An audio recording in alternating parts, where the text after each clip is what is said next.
ಸುನ್ನಿ student federation ವತಿಯಿಂದ ರಾಜ್ಯದ 20 ಜಿಲ್ಲೆಗಳಲ್ಲಿ ಮನುಷ್ಯ ಮನಸ್ಸುಗಳನ್ನು ಪೋಣಿಸುವ ಎಂಬ ಘೋಷಣೆಯೊಂದಿಗೆ ನಾವು ಎಲ್ಲ ಧರ್ಮೀಯ ಬಾಂಧವರನ್ನು ಒಟ್ಟು ಸೇರಿಸಿಕೊಂಡು ಮುಸ್ಲಿಂ ಧರ್ಮಗುರುಗಳು, ಹಿಂದೂ ಧರ್ಮದ ಸ್ವಾಮೀಜಿಗಳು, ಕ್ರೈಸ್ತ ಫಾದರ್ಗಳು, ಜೈನರು, ಬೌದ್ಧರು, ಅಲ್ಲಿನ ಧರ್ಮದರ್ಶಿಗಳು ಎಲ್ಲರನ್ನು ಕೂಡ ಕೈ ಹಿಡಿದುಕೊಂಡು ಈ ರಾಜ್ಯದ ಪ್ರಮುಖ 20 ಜಿಲ್ಲೆಗಳ ಪಟ್ಟಣಗಳಲ್ಲಿ ನಾವು ಈ ರೀತಿ ಸೌಹಾರ್ದ ಸಂದೇಶವನ್ನು ಸಾರುತ್ತಾ ನಡೆಯಲಿಕ್ಕಿದ್ದೇವೆ.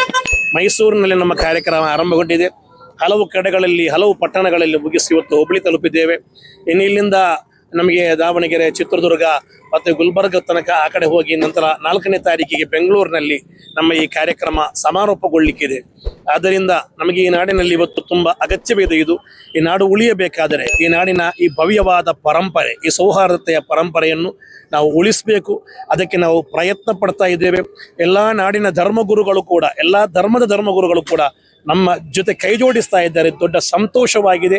ಆದ್ದರಿಂದ ಇದಕ್ಕೆ ಈ ನಾಡಿನ ಎಲ್ಲರೂ ಕೂಡ ಉತ್ತಮ ರೀತಿಯಲ್ಲಿ ಸಹಕರಿಸಬೇಕು ಎಂದು ಈ ಮೂಲಕ ನಾನು ವಿನಂತಿಸಿಕೊಳ್ತಾ ಇದ್ದೇನೆ.